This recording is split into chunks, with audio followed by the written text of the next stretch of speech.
धनबाद जिले के गोविंदपुर थाना क्षेत्र गायडहरा में स्थित लक्ष्मी नर्सिंग होम में जुड़वा बच्चों को जन्म देने वाली मुर्गाबनी निवासी नसीमा खातून की इलाज के बाद मृत्यु हो गई। घटना के बारे में बताते हुए परिजनों ने लक्ष्मी नर्सिंग होम संचालिका डॉक्टर अंजना कुमारी पर इलाज में लापरवाही बरतने का आरोप लगाया। परिजनों का कहना है कि शुरू से ही प्रसूता का इलाज डॉक्टर अंजना कुमारी ही कर रही थी। महिला का प्रसव भी हुआ, जुड़वा बच्चे को जन्म दिया, लेकिन ऑपरेशन के बाद मृतका का कोई नस कट गया था, जिसके कारण खून बंद नहीं हो रहा था। फिर डॉक्टर के अनुसार निजी अस्पताल में भर्ती कराया गया, लेकिन परिवार इलाज में सक्षम नहीं थे। इसके बाद रांची रिम्स में मृतका को भर्ती कराया गया। कुछ दिन इलाज के बाद महिला की मृत्यु हो गई। शव गोविंदपुर आने के बाद परिजनों ने लक्ष्मी नर्सिंग होम गेट समीप के रखकर गोविंदपुर धनबाद मुख्य मार्ग को घंटों जाम कर दिया। उनके लेने मुआवजे को लेकर किया गया जाम।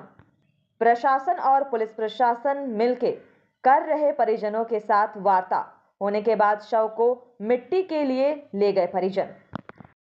ना मेरे से हमको यही कहना है कि बार बार जो ये घटना होने जा रहा है एक लेडीज़ के साथ, तो ऐसा नहीं होना चाहिए, क्योंकि और अगला पिछले हुआ है और ये जो हो रहा है तो ये अच्छा बात नहीं है। जैसे किसी का बेटी है, किसी का बहू लगता है, किसी का पत्नी लगता है, तो ऐसे बार बार अगर कोई चीज़ में चूक जा रहा है तो ऐसा जैसे नहीं होना। अगर आप नहीं सक रहे हैं तो आप रेफ़र कर दीजिए, दूसरा जगह ट्रांसफ़र कर दीजिए, लेकिन आप एडमिट मत लीजिए। क्या कि अंजना मैडम से हमको यही अनुरोध है और कहना है कि आइंदा ऐसा ना करें, क्या कि ये लगा कर आपका 3-4 गो घटना हो चुका है। क्या घटना हुआ था? यही जो बच्चा का मामले में हुआ है। क्या हुआ है? जैसे बच्चा का हुआ तो जैसे मुर्गा बनी का एक बहू का जैसे 2 बच्चा हुआ तो इसका ही किया, आधा किया और रेफ़र कर दिया, ऑपरेशन करके रेफ़र कर दिया, रिम्स रांची भेज दिया। तो ये घटना जैसे नहीं होना चाहिए आइंदा। और हम प्रशासन से भी ये अनुरोध करते हैं कि इसको जो है कड़ी से कड़ी इसको मतलब दवा दे कि ऐसा आइंदा ना करे, क्योंकि ऐसा बार क्या मांग है आप लोग? अभी मांग क्या? हम लोग का मांग कुछ नहीं, बस वही जो समझौता कर रहा पंच में बैठ करके वही हम लोग को निर्णय खाली चाहिए। क्या राय दे? मृतका का क्या नाम है? उसका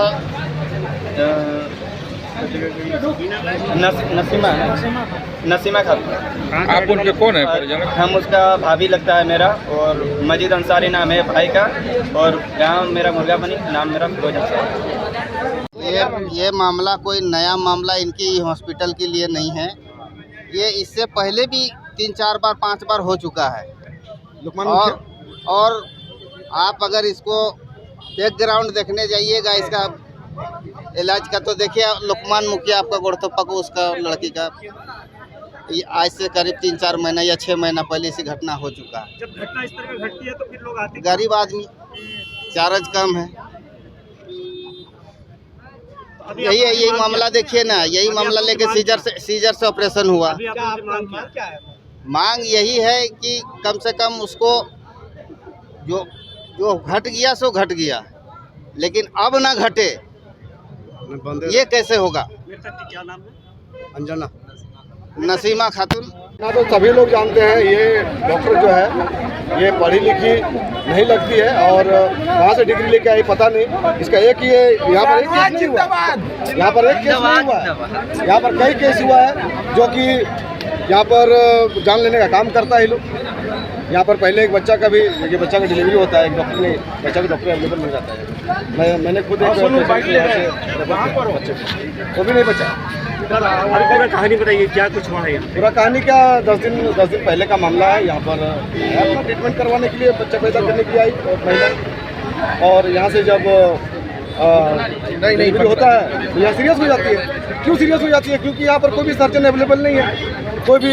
इसका फीस कम है, नो डाउट फीस कम है, पर फीस कम है तो फिर मैनेज करने के लिए वही सब बच्चा लोग को पकड़ के ला जाके यहाँ से काम करवाता है, तो सही ट्रीटमेंट नहीं है। बराबर हर एक इंसान, जो भी पेशेंट यहाँ पे आया जा रहा है उसका इस तरह का प्रॉब्लम होगा सर, तो कैसे इंसान का हिम्मत बढ़ेगी इस हॉस्पिटल में आने के लिए?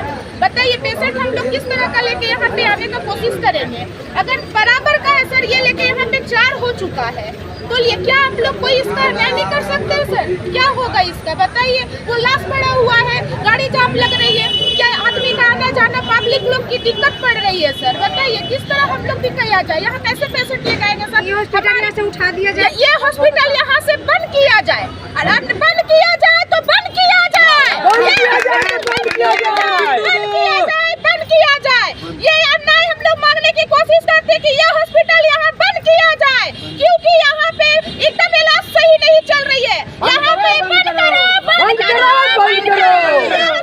बंद करो, यही हम लोग अन्याय मांगने की। ये हॉस्पिटल में जो घटनाक्रम जो घटी है उसके पूर्वक ये बताइए। जी हाँ, उसी का लड़की के साथ में घटना हुआ है। आज से साल भर पहले मेरा भी लड़की का साथ में हुआ है। ये सदर में थी, सदर में जाने के बाद में वहाँ हम लोग से गार्जियन से बिना पूछे कोपरेटिव लगाया गया, कोपरेटिव लगाया गया। नर्स अच्छी लगती थी, मेरे बच्चा को नर्स का लापरवाही है। अगर डॉक्टर नहीं जानता, मेरा बच्चा बोला बचा लेंगे। और हॉस्पिटल में का क्या 7 बजे रात के दवा खिलाया, 2 दिन रात के दर्द का पैसा गिन लिया हमसे। मेरा बच्चा का ना बच्चा खराब कर दिया, बोला था 154 ग्राम बच्चा है और 2-2.5 किलो का बच्चा पेट से बाहर हुआ।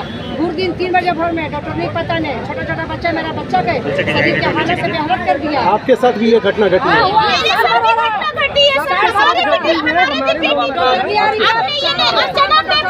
सदर में भेजा और सदर में भेजने के बाद हमारे बिना पूछे समझे कोपरेटिव लगा दिया गया। आज उसको प्रॉब्लम हो रहा है तो ये रिस्क क्यों नहीं लेती है, क्यों नहीं लेती? प्रशासन को यहाँ से हटाया जाए। हम लोग बताएंगे सर आज क्या मामला हुआ? सड़क जाम रही, लोग काफ़ी भीड़ जुटान रहा है, क्या कुछ मामला था सर?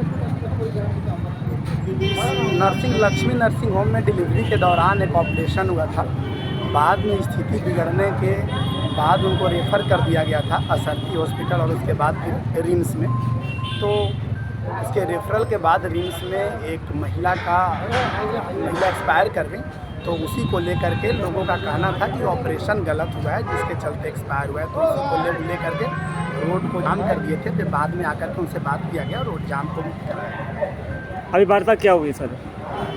वार्ता अब यही हुई है कि उन चीज़ों पे जैसे कि ऑपरेट हुआ तो उसमें ऑपरेट सही हुआ कि नहीं, इस पर जाँच होगी और जांच होने बाद ही कुछ मामला संज्ञान में आएगा। अभी वैसा कुछ संज्ञान में है नहीं। नमस्ते, मेरा नाम डॉक्टर अंजना कुमारी है। मैं महिला चिकित्सक लक्ष्मी नर्सिंग होम ऊपर बाज़ार गोविंदपुर में हूँ। मरीज नसीमा खातून जिसके बारे में अभी इतनी हल्ला हो रही है, वो ग्राम मुर्गाबनी गोविंदपुर की, उसको दिनांक 2 फरवरी आज से करीब 26 दिन पहले हमारे अस्पताल में आकस्मिक स्थिति में 4 बजे सुबह भर्ती किया गया था। मरीज का पहले से एक बड़ा ऑपरेशन से बच्चा हुआ था। उसके बाद इस बार वो जुड़वा बच्चों की मां बनने वाली थी। भर्ती के समय मरीज लेबर पेन में थी और उसके सिजेरियन के टाँके में दर्द हो रहा था। इस कारण मरीज का आकस्मिक ऑपरेशन सुबह में 6 बजे किया गया। ऑपरेशन के उपरांत 2 जुड़वा स्वस्थ बच्चों का जन्म हुआ, जिसे मरीज के परिजनों को सौंप दिया गया एवं ऑपरेशन के दौरान भी कभी कहीं कोई दिक्कत नहीं हुई। ऑपरेशन के 8 घंटे के बाद मरीज को लाल पेशाब आने लगा और मुंह से खून आने की शिकायत मिली। तब मैंने उसका सीबीसी और लीवर जांच करवाया। उसमें पता चला कि मरीज का प्लेटलेट काउंट 20,000 से भी कम हो गया है और मरीज का लीवर एंजाइम्स भी बहुत बढ़ गया था और बीपी भी लगातार बढ़ा हुआ ही आ रहा था।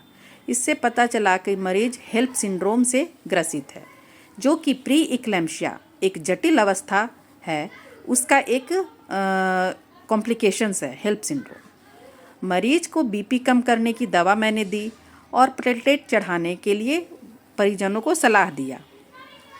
मैंने साथ साथ परिजनों को ये भी बताया कि अगर आप रेफ़र करते हैं पीएमसीएच जाते हैं तो वहाँ आप आसानी से प्लेटलेट, क्योंकि 1-2 प्लेटलेट से काम उसका नहीं चलेगा, उसका बहुत प्लेटलेट चढ़ाना पड़ेगा, तो आप वहाँ भी जा सकते हैं। बच्चा तो निकल ही गया है, अब से प्लेटलेट चढ़ाने से हो जाएगा। इसने मैंने पेशेंट को रेफ़र कर दिया और परिजनों द्वारा उस मान भी लिया गया और मरीज को हमने संतुलित अवस्था में मेंटेन्ड स्थिति में उसको रेफ़र कर दिया। प्रीक्लैम्शिया जो है एक गर्भावस्था की एक बेहद ही खतरनाक और जानलेवा बीमारी है। इसमें मरीज का लीवर, किडनी और ब्लड को नुकसान पहुंचता है। हेल्प सिंड्रोम भी इसी का एक कॉम्प्लिकेशन है। हेल्प का स्पेलिंग होता है HELLP। HE से होता है हीमोलिसिस और EL से होता है एलिवेटेड लिवर एंजाइम्स और LP से होता है लो प्लेटलेट काउंट। H में हीमोलाइसिस के कारण वहाँ पे RBC टूटने लगता है।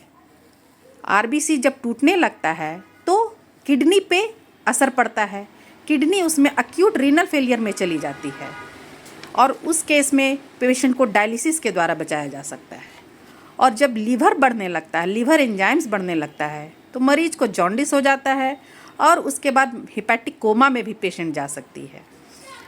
उसी तरह से लो प्लेटलेट के कारण इंटरनल ब्लीडिंग शुरू हो जाती है। ये ब्लीडिंग कहीं भी हो सकती है, जहाँ पे ऑपरेशन हुआ है ऑपरेशन साइट पे भी ब्लीडिंग हो सकती है, वहाँ से हिमेटोमा बन सकता है, ब्लड का थक्का बन सकता है और कहीं जहाँ जहाँ जैसे पेशेंट का मुंह से ब्लड आ रहा था कहीं से भी ब्लीडिंग उसको हो सकती है।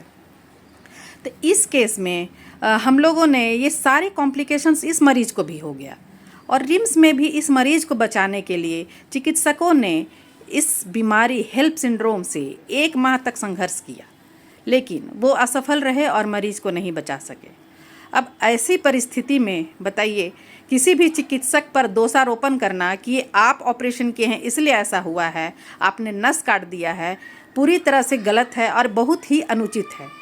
इस तरह से गोविंदपुर के जो भोली भाली जनता है उन लोग को भड़काया जा रहा है कि इसका आज ऑपरेशन किया गया था और पेशेंट ये आज मर गई। अगर गलत ऑपरेशन से पेशेंट कभी भी 25 से 26 दिन तक नहीं बच सकती है अगर गलत ऑपरेशन किया जाता तो। ये आप लोगों को समझने की ज़रूरत है कि इस तरह से अगर चिकित्सक पर आप लोग इल्ज़ाम लगाइएगा तो हम लोगों का मनोबल टूटता है। उस तरह से फिर हम लोग गंभीर बीमारी का इलाज नहीं कर पाएंगे और हम लोग बहुत ही सोच समझ के फिर मरीज़ को भर्ती करेंगे। धन्यवाद।